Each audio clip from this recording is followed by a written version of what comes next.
When we think of a judge's ruling, we usually picture it as the final word, right?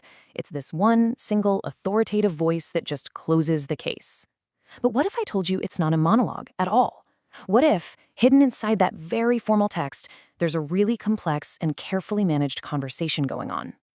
And that brings us to the big question for today's explainer. When a judge issues a ruling, whose voice are we really hearing? Is it just theirs, or is it more like a chorus of voices?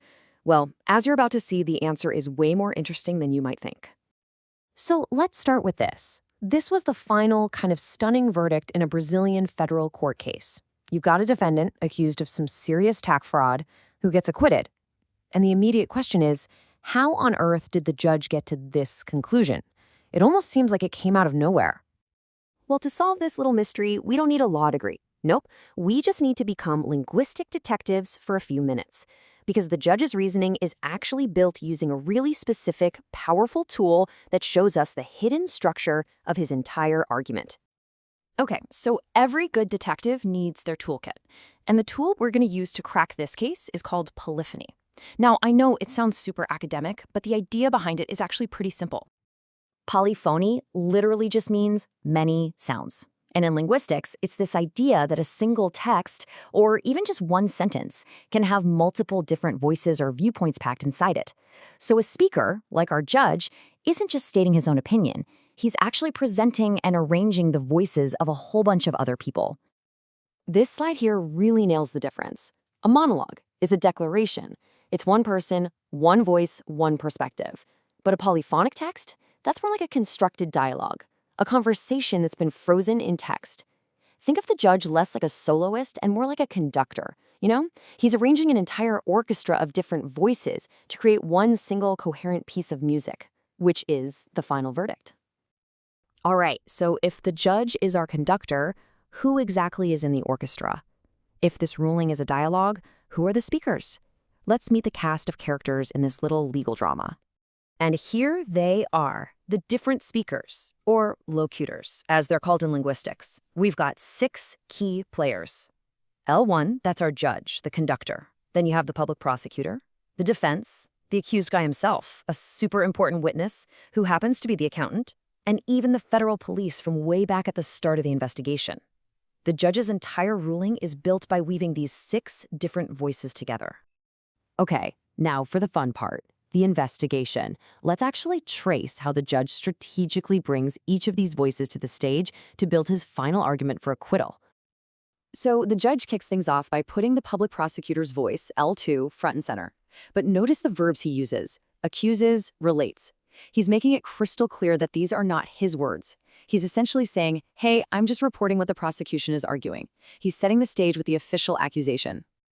And this really shows you what's at stake here. We're talking about almost 305,000 Brazilian reals. From the prosecution's point of view, this is a pretty open and shut case of fraud. But this is the pivot. The moment the judge shifts the entire focus of the debate. He moves away from the simple fact that taxes weren't paid to the much trickier and legally crucial question of intent. See, in criminal law, you have to prove someone meant to commit the crime.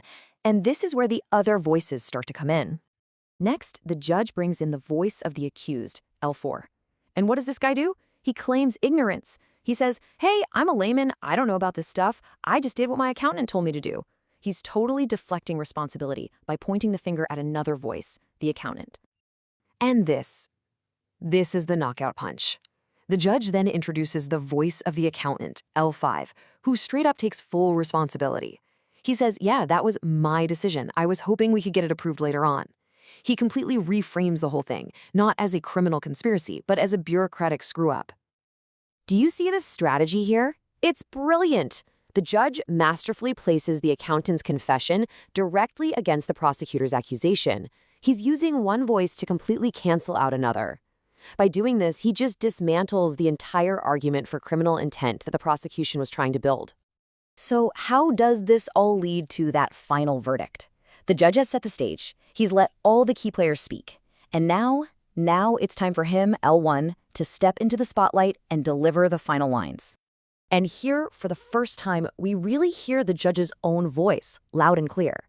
He basically concludes that based on the dialogue he just showed us, it's impossible to prove there was any intent to break the law. The conflict between the prosecutor's voice and the accountant's voice created reasonable doubt. Game over. And so, that final acquittal isn't just the judge's personal opinion. No way. It's the logical conclusion of the conversation he constructed for us. He sided with the defense because the polyphony, the many voices he presented, made a conviction for intentional fraud totally impossible. So what's the big takeaway here? I mean, it's a deep dive into one court case, sure, but why does understanding all this matter for the rest of us out here in the real world? Well, we've learned that a legal ruling isn't a monologue. It's a carefully managed dialogue. Polyphony shows us exactly how arguments are built and justified. The judge acts like that conductor, arranging all the voices to build a solid, convincing case.